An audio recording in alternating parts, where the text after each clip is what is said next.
Sundeep, what Yeah. are some of the benefits of working with a professional cuddler? I mean, we've talked about boundaries, we've talked about maybe a sense of empowerment, but I'm wondering if somebody is listening to this, like what perhaps could you offer them? What kind of change could they maybe see through these sorts of therapies? Well, so for one, so I guess I can share my own example. Sure.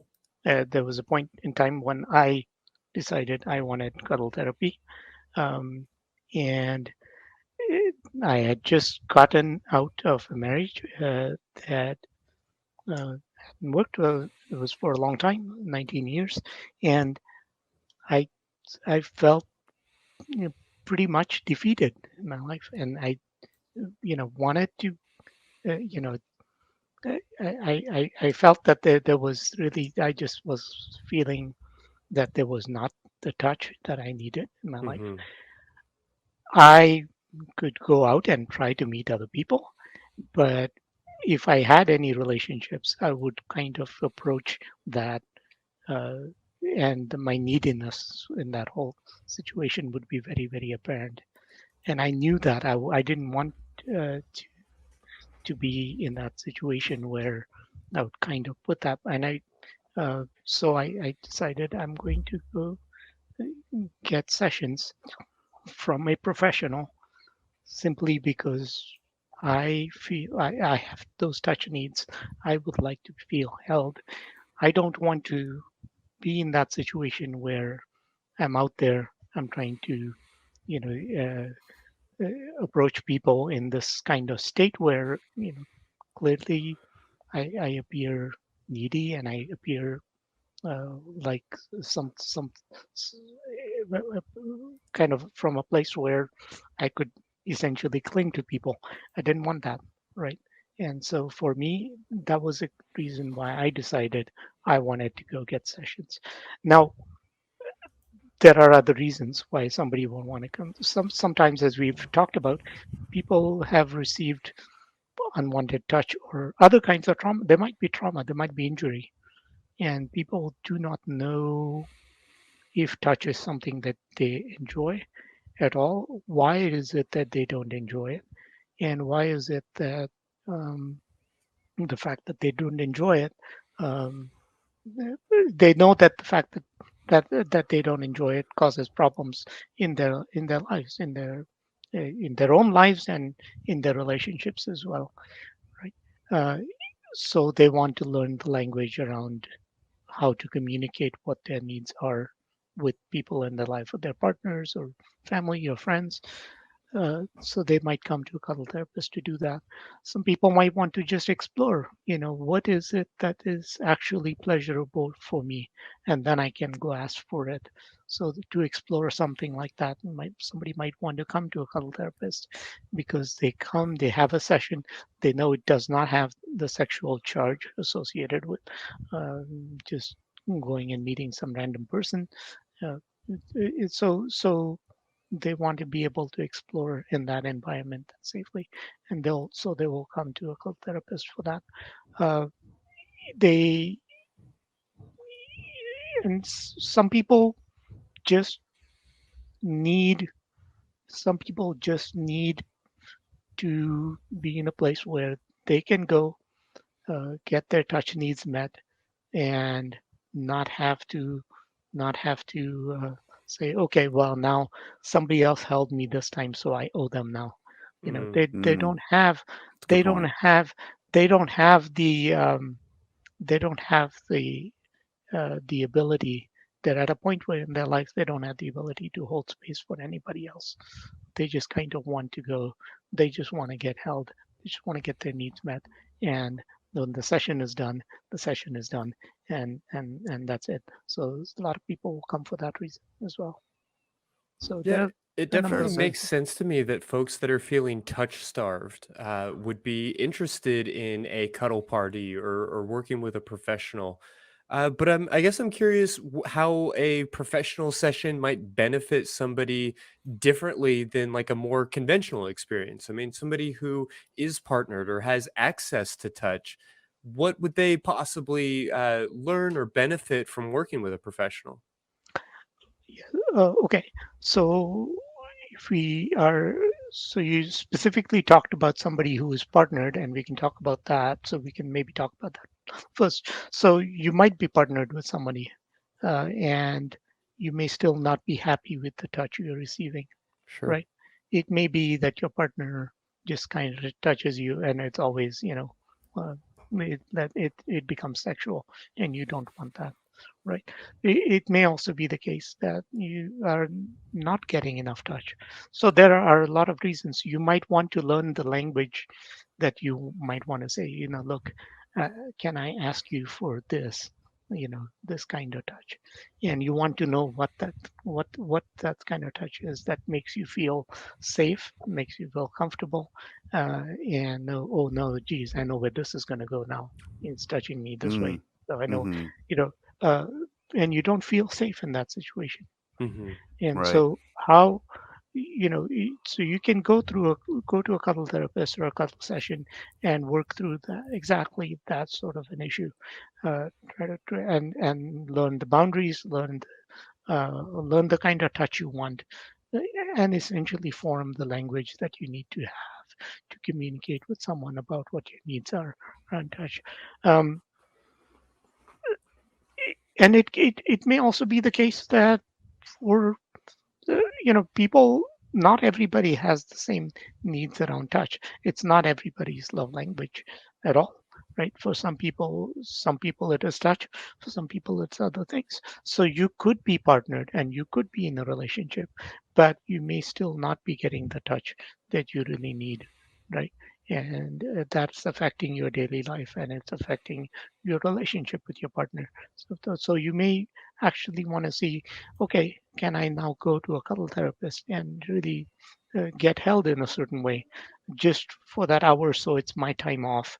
And so I don't have to burden my partner to provide me with this, because my partner doesn't necessarily enjoy providing me with this, is not capable of providing me with this, or is not something that he really wants to, or she really wants to, right? So all of those reasons, somebody can say, this is one reason why I would want to go uh,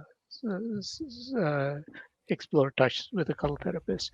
The other reason is quite simply if you want to work through some specific trauma that you might have around touch. I don't, say that you feel triggered when certain kinds of touch happen.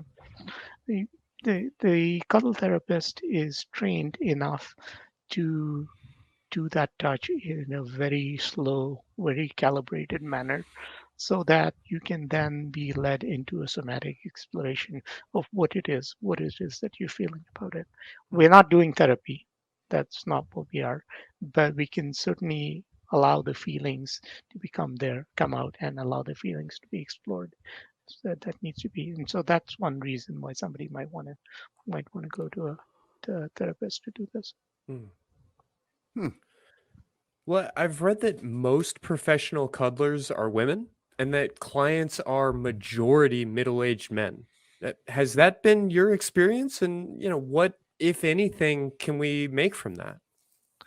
Uh, So, so this is a question. Obviously, my experience is different, being Sure. that I'm a man, and people who come see me for one-on-one sessions, or otherwise, they want to cuddle men. So, in my case, that's women, and in that case, there may be men. Not everybody wants to just cuddle women, right? I mean, not and so and not everybody wants to cuddle men, but you know. Uh, so I did reach out to a colleague who is a female cuddle professional, also a cuddlist professional, um, and asked exactly what is this. And in fact, I think it is the case that most of our clients are middle-aged men. So it's sort of funny. My clients happen to be, for the most part, middle-aged or older women, Mm. uh, and to some extent men, uh, some gay men, for example. But it seems that it seems that men have less opportunities to get and receive touch in their lives. I mean, it, when a group of men go out together at a bar and have a few drinks, they don't start the night hugging each other or having Typically not. Yeah, holding each typically Yeah, other's not. not in hands this or any culture. of that. We It's don't do true. that, right? Yeah. Yeah, but women are able to get those needs met through the groups that they have with other women, right? They can do that, and they have a lot of opportunities to accept or to they have a lot of opportunities to have access to touch that men don't. That might be part of the reason for it. Uh, I I think it's mostly societal norms that have said, men uh, typically they want touch. Uh, you know, oftentimes that gets in our society translates to men want sex, and that may be the case, but that may also not be the case, right? Uh, some of them might just want to be held in healing, and sometimes men seek a professional cuddler to to get that touch. I mean, they because that's what they need, or they feel that that's such an important need in their life that's not being met, that is holding keeping them from doing other things uh, that they want to do in their life effectively. And that was certainly my case. I got out of a relationship. I suddenly realized that there was this deep need there, and as long as it was there, it was going to keep me from functioning normally in a lot of areas of my life, and I didn't want that situation to happen. Mm. And so a lot of times men seek therapy for that reason because they don't necessarily have uh, that same level of access to touch. So that is true. As far as why most professional cuddlers are women, well, uh, that may be because if most of the clients are middle-aged men, they might want to be seeking out women to cuddle with, and maybe that's part of the reason. But I think it's a helping profession, and it's not something that it's just something that women do well and do very well. Um, Sure. I and mean, as a male it's unusual. therapist, I definitely recognize sort of the irony of me asking a male cuddler about, female dominated helping professions. Like I see that. Yeah. We're doing our best, though, folks. Well, I'm interested to know. We've talked about boundaries, and we've talked about these different things that happen in these events. But am really curious if there is anything maybe unique about studying touch with like a trained expert professional.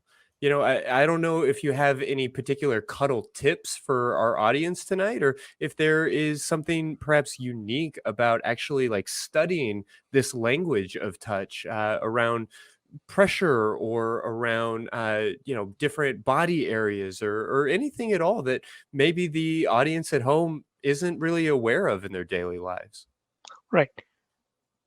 That's also possible when you go to a cuddle therapist and you go for a session, or even at a cuddle party. To some extent, you are in control, and you can ask, can I explore how it feels like for my toes to be pulled? Or can I explore how it feels like for the middle of my toes to be massaged, right? And you can explore those things, and those things might be weird to explore with, say, a partner. Like, well, what is this? Is this some kind of fetish or what? Right? So, there's lots of things that you can do when you are sort of in control of a session and Hmm. say, I want to do this. And you can do exploration with someone like that. Um, you can, I mean, and we've already talked about this, that y- you can learn the language around asking for the kind of touch that comforts you and you can learn the language. You can discover the kind of touch that will comfort you, but you can also develop the language around asking for it. You can also recognize, you know, what kinds of things you might be able to do that your partner would benefit from and really enjoy. And then that could potentially help that relationship grow. So um, those are some examples. But a cuddle session isn't, you can sit there and just cuddle the whole time. That's it. But Mm. you can also sit there and it's a place where you can talk about what's going on in your life. This is not a therapy session by any means, but certainly a cuddle therapist is someone who's trained to hold space. And so if you're working through emotions or something going on in your life, uh, uh, you can go for you can go for a cuddle session to be comforted while somebody is just hearing you out, or allowing you to process whatever emotions come up for you. So in that sense, then it's a cuddle session, but it's also a session where you are actually working uh, on something that's going on in your life. So it it doesn't it doesn't have to be touch. It could be a conversation. It could be, it could be any number of things. You could play a game. You could just go out for a walk. You can do all number of things with a cuddle therapist, and really just kind of have that time. It's your time, that you can do what you want to do. Yeah, I want to be so mindful to not conflate things. And I recognize that we are talking about platonic touch, but I just can't help but notice how remarkably similar that answer is. Both parts of it, the aspect of being able to like kind of specifically ask for what you want, and the fact that the entire experience can be just the physical act, or it can be sort of the conversation and some of the things around that. I can't help but notice how similar your response is to when we talked to Alice Little, a professional escort working at a bunny ranch, and just the way that these helping professions empower people to maybe have a slightly different experience than what they would see at home. Hmm. Uh, yeah, it's really, well, I guess it's certainly cuddle therapy, but in the end, it's really a, a block of time which kind of belongs to you, Hmm. where somebody is trained to hold that space for whatever it is that you're going through. Um, yeah, you may, and you have a chance to explore things, a chance to kind of explore. Geez, I I I miss that we just don't have a conversation. We, me and my partner, we touch and we have sex. That's it, but we don't have conversation at the end. Hmm. You know, maybe I can come and have conversation, or I can learn how to have that conversation and try to not just make it that, so I can improve that in my life. So those types of things Hmm. are some things you can work on. Yes. Yeah, well, you mentioned a little bit about the like certification process and those kinds of things. But Mm-hmm. do you have any tips for how someone can go about finding or hiring a professional cuddler? Yeah, so yes. So you can find one. There are several places online. Uh, it's again one of those things. You can find one. So for example, like I got trained by Cuddlist, and they have several cuddlers that listed on there. Incidentally, I'm not listed on there, simply because I don't have a primary business where I do cuddle sessions for a living. Mm. And so just decided that I don't need to necessarily be listed on there. And so I'm not.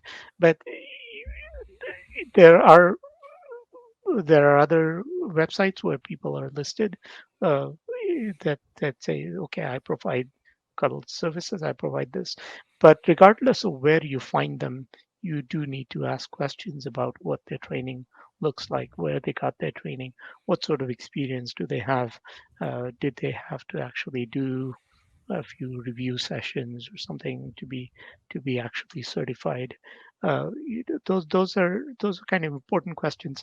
One question that I think will tell you a lot is, do you cuddle only men? Do you cuddle only women? Or do you cuddle everybody? Yeah. And a professional cuddler with professional training will almost always say, no, I accept all people, Mm-hmm. orientation. So in some ways, that's a good question. I think somebody can say, okay, I'm going to ask that, because then there is a good chance that you know that they actually went through some training to Mm-hmm. be able to say, I am going to do that, because any good training uh, will have a discussion of diversity or inclusion or anything else. So that's one thing that might distinguish from someone from just saying, oh, I would like to cuddle people, I'm a professional cuddler, versus somebody who has actually done the training around boundaries, consent, holding space, and all of those things. And and that training is actually important, particularly if you're trying to work through some specific trauma that you might have around touch. Um, it's particularly important to have that training if you're actually trying to go for a session so you can work through some feelings that arise within you when you're touched in a certain way. Um, it's particularly important when you are going for a session where you actually want to explore specific touch and what it is doing to you. And it's it may not be as important if you know exactly what you want and you say, I just want to be spooned for an hour and that's it. It may not be as important, but it is certainly important in the cases where you have a specific reason why you need to go see a professional cuddler, and that professional cuddler means somebody with the training to be able to do this professionally. Yeah, so to that end, I mean, a lot of that is good advice for how to find somebody who is like reliable and professional. But do you have any tips or tricks for finding somebody that is like the right professional for you? Somebody who, lines up with your specific, I guess, interest or emotional needs here? Uh, yeah, so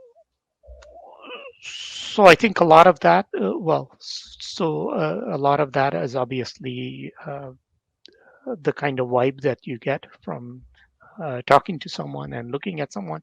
So I guess in that sense, it's like anything else that you'd find online, the way you'd find any kind of professional. It's really, do I do I like the story? And most professional cuddlers will have some sort of bio. This is the stuff I like to do, or and almost everybody who's professional and has gone through training will also offer a free consultation for 15 or 30 minutes. You can talk to them on the phone and they can tell you specifically the kinds of things they do. And you may want to, you may have to go through a few sessions and try it out. The Cuddle Party facilitators are all listed on the Cuddle Party website, cuddleparty.com. Mm-hmm. Some of them have training in doing one-on-one sessions. Some of them don't. But for example, I have training, but I do a very limited number of sessions. This is sort of a secondary job for me. I, I have say 4 hours every week that I will put aside to do sessions, if that, and some of those aren't necessarily booked because I don't necessarily market that, but you can certainly talk to the facilitators and see if any of them have training in actually doing cuddle therapy one-on-one sessions. You can talk to them, and there you know that at least you're pretty sure that somebody who you're talking to has training in facilitating a cuddle party group, and you do know that that training is reliable, right? So you can certainly have that conversation with them. The chances are, if you go through a reputable somebody who trained through a reputable organization like Cuddlist, Mm-hmm. you might find someone who at least has the basics. Now, whether you why? I mean, I had to go do several trial sessions with, you know, 2 or 3 therapists before I found someone that I said, "Oh, this is someone I want to see and see for some time, right?